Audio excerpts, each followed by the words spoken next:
Добрый день! Вы на канале Travel with a Smile. И это 9-я часть нашего путешествия по Европе на автомобиле.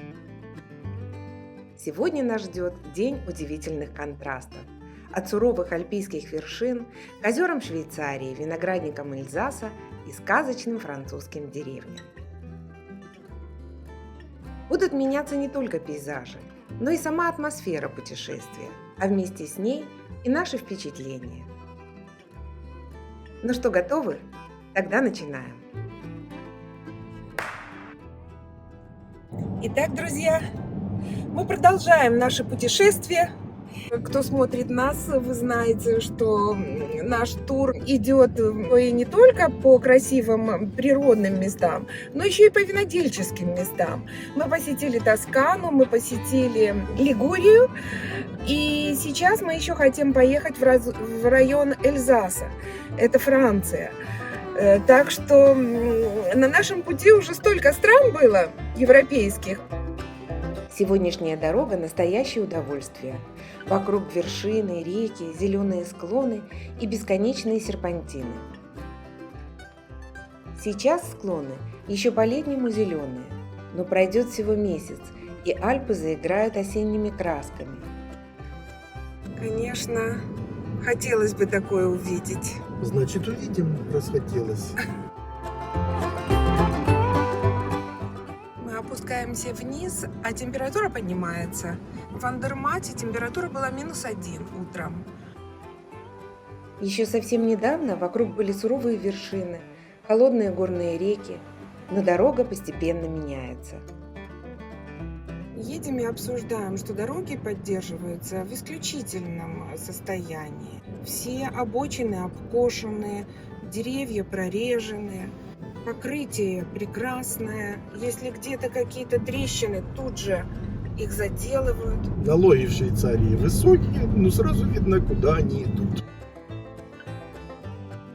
Между деревеньками ходят поезда, работает железная дорога, сообщение прекрасное, все по времени. Цивилизованная страна. Мы продолжаем наблюдать, продолжаем записывать для вас интересные кадры и наслаждаться нашей красивой природой, мирной, душевной, дарящей нам столько позитива. Мы спускаемся в долину. Пейзаж становится совсем другим. Все чаще появляются небольшие города, производства, склады и деревообрабатывающие предприятия. Швейцария удивляет количеством озер. Кажется, они здесь повсюду. Озеро Люцерн – одно из самых известных и красивых в стране. Тихая вода, горные берега и абсолютное спокойствие. Иногда смотришь фильмы и говорят «открыточные виды» и думаешь, о каких открыточных видах идет речь. А когда попадаешь, понимаешь, вот они, открыточные виды.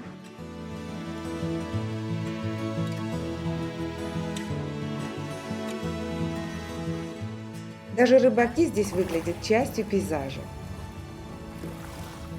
Какая чистая вода, хрустальная.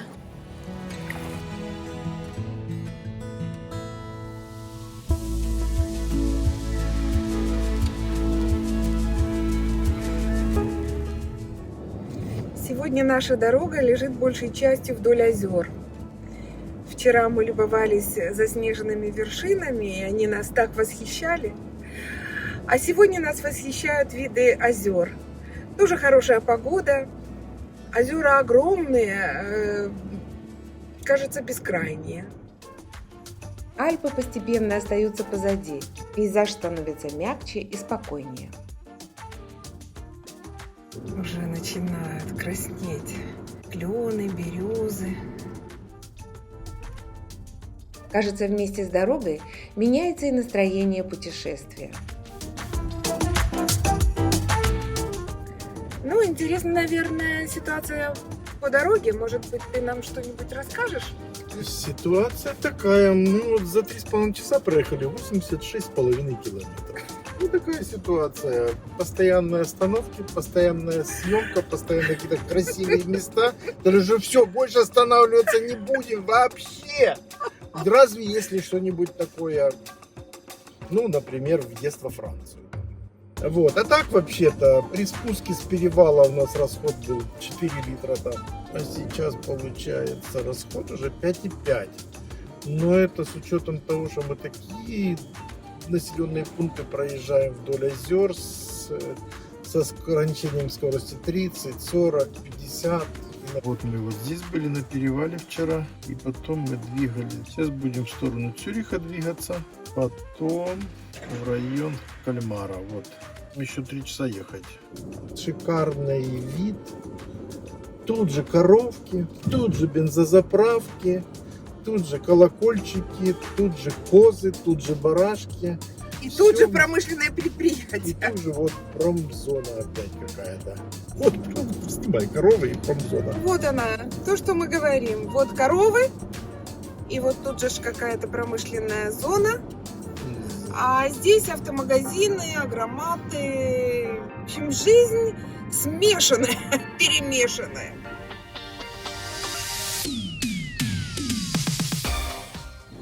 Все залито солнцем, зеленое, красивое, синее небо, зеленые луга, вспаханные поля. Все такое аккуратное.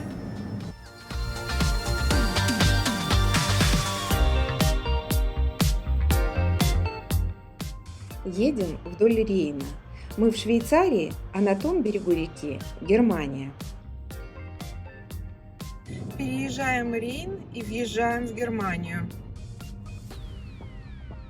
Переехали Рейн, теперь у нас слева по границе реки Франция, справа Германия.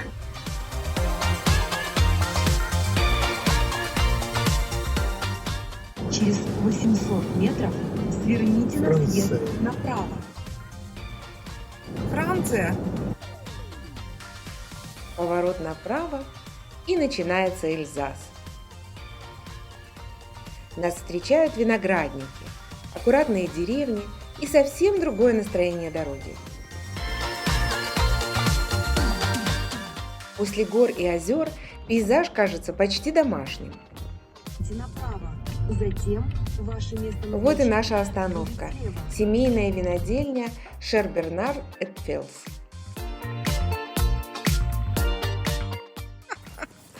Опять мы приехали. Опять приехали. Мы приехали всего на одну ночь. Думаем, мы успеем почувствовать атмосферу Эльзаса. Очередная гостиница. Очередные ключи, очередной номер. Ну давай.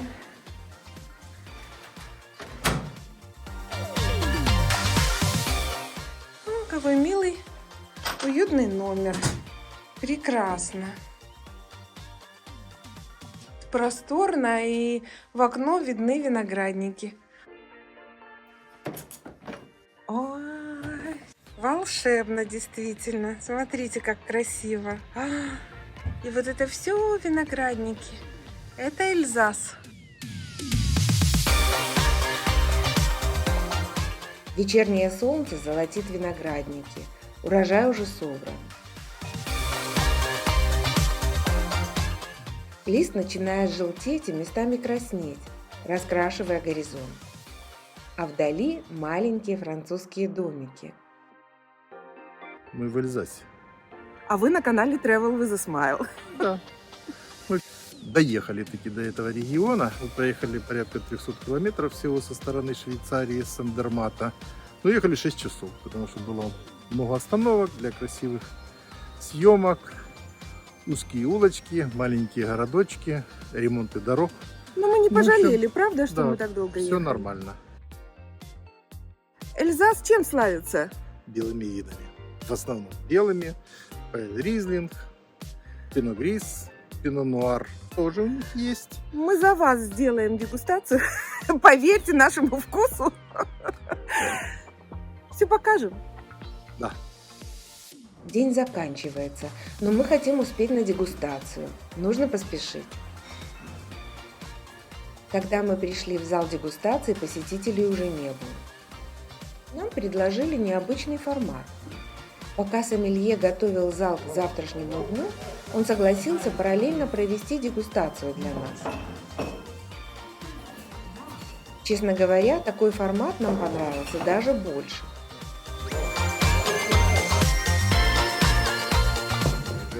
Ну что, господа, мы в Эльзасе.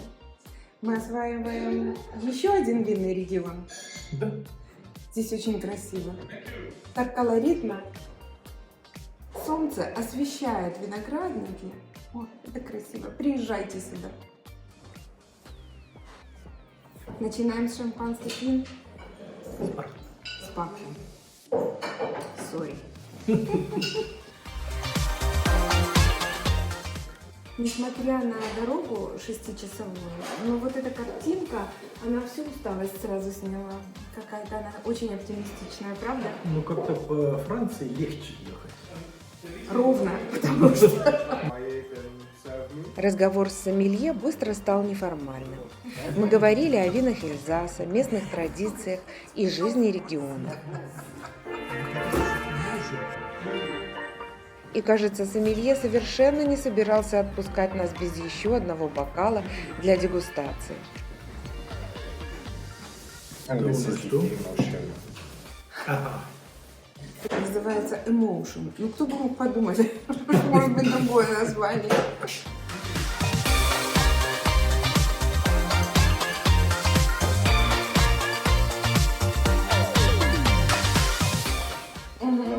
Like a dessert. Okay, it's a typical dessert wine. We need typical dessert wine. Вино все. No ice. No ice, no. Otherwise, but we make biological wine. Very good. Yeah, The you best. like it. Я так понимаю, дегустация закончилась великолепно. Нормально так закончилось. Вы сделали свой выбор, Александр? Я бы еще сделал, но ограничены в пространстве. А не в пространстве, а в количестве. В пространстве машины. Скажите пару слов. Всего пару. После такой дегустации пару слов можно сказать: великолепно, феерично. Можно больше. Продолжайте. Мы всегда так очень отстраненно были от французского вина и итальянского тоже. Не зря мы поехали в такое путешествие. Теперь у нас сложилось свое мнение. Уж слишком далеко ездить в Южную Африку. Заканчивается сегодняшний день, полный впечатлений, эмоций, разных картинок, абсолютно разноплановых. Завтра новый день нашего путешествия.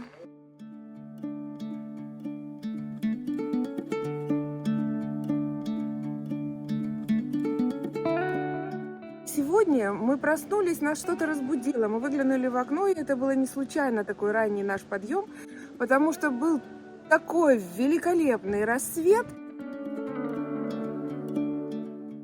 И если бы мы поднялись минут 5-10 позже, мы бы уже не увидели этих красок. Яркое такое небо разливалось над виноградниками.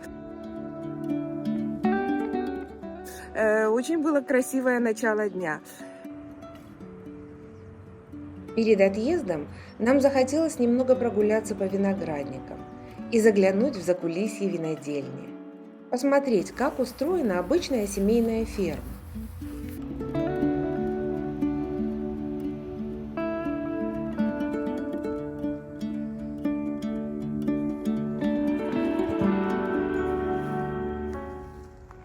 Вот осталось несколько гроздочек, так они уже и превратятся в удобрение. Остатки урожая. Аж брызжет с него. Липкий, сладкий, Он сладкий. а плотный какой, да? Угу. Прямо набитая гроздь. Угу. И лоза выглядит уже достаточно взрослая. И она плодоносит каждый год. Выбрасывает новые побеги и завязывает новый урожай. Все здесь выглядит довольно просто. Небольшая территория, оборудование, инструменты, хозяйственный инвентарь. Тут же отель, тут же установка для производства вина. И, конечно, техника. Без нее работа на виноградниках невозможна. Кажется, этот старый трактор служит здесь уже не первое десятилетие. Но, судя по всему, со своей работой он отлично справляется. Хорошо, что здесь можно вот так спокойно гулять, рассматривать детали и видеть не только красивую сторону винодельни, но и ее повседневную жизнь.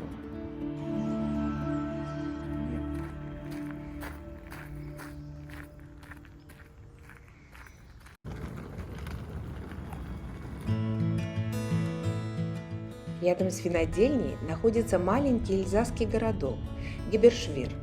Его необычные домики заинтересовали нас еще из окон отеля, и мы решили провести здесь пару часов. Такие городки сохранились еще со Средневековья.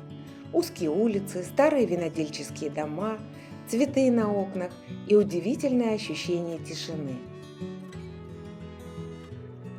Только посмотрите на эти сказочные домики. Игрушечные просто. Кажется, время здесь хранит старые сказочные сюжеты. Мы уходим с площади, и взгляд сразу цепляется за величественный фасад церкви из розового камня. Подходим ближе. Это церковь святого Пантелеймона. Она стоит здесь с XII века. Во внутреннем дворике особенно тихо. В утреннем тумане он выглядит почти магично. Здесь находится маленькая часовня с красивой ажурной решеткой и старинным гербом. Возможно, это семейная усыпальница. Никого нет. Среди древних стен и старого камня особенно остро ощущается покой и глубина веков. Опять колокольный звон. Давайте просто прогуляемся по узким улочкам Гебершвира. Здесь удивительно интересно рассматривать детали.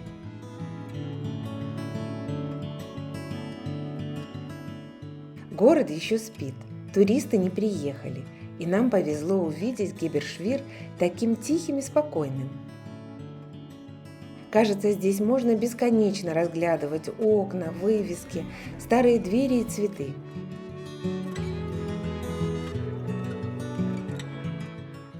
Старые камни, мостовой, фундаменты. Все так интересно. И так много может рассказать.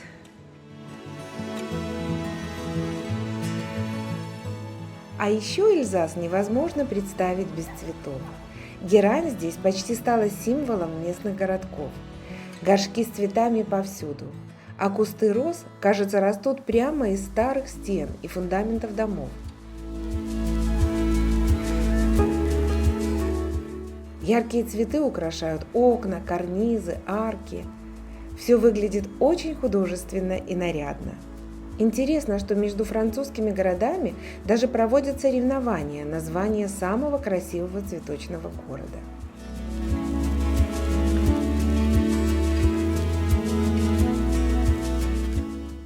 Такое впечатление, что мы в сказочных декорациях по сюжетам Андерсона.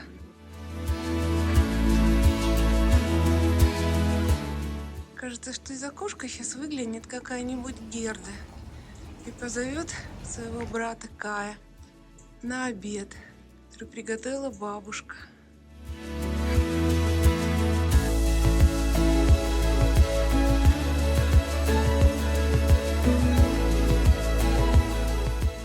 А вы знали, что эти здания называются фахверковыми домами? Это один из главных символов Эльзаса. Слово пришло из немецкого «фахверк». «Фах» – секция, «верк» – конструкция. Буквально каркасная конструкция. Фахверковые дома легко узнать по геометрическому рисунку деревянных балок. Мы увидели все стадии реставрации дома. Оказывается, такой каркас не декор, а настоящая основа здания. Пространство между балками заполняли глиной, камнем и соломой, а потом окрашивали в натуральные оттенки. Многие из этих домов стоят здесь уже несколько столетий. Они и создают ту самую сказочную атмосферу.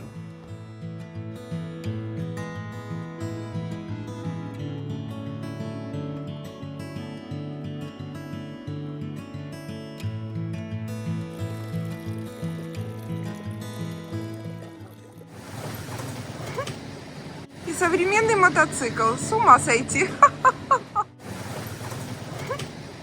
Шум мотоциклов среди этих, казалось бы, сказочных декораций неожиданно возвращает нас к реальности. Что ж, пора прощаться с маленьким Гибершвиром. Магазин французских деликатесов. Почему бы не посетить?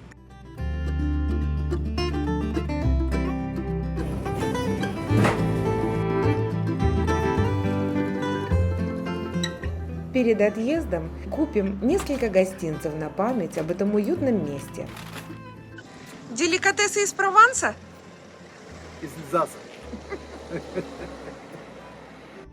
Всего за сутки мы проделали удивительное путешествие, пройдя через совершенно разные миры. Альпы, озера Швейцарии, виноградники Эльзаса и старые французские деревни. Кажется, мы прожили здесь несколько разных приключений. Продолжаем. А вы, пожалуйста, подписывайтесь, присоединяйтесь. У нас много интересного. Да. Это еще не финал. Едем дальше. Впереди проезд под каналом Ла-Манш и Лондон. Не пропустите. А мы, как всегда, желаем вам мира и добра.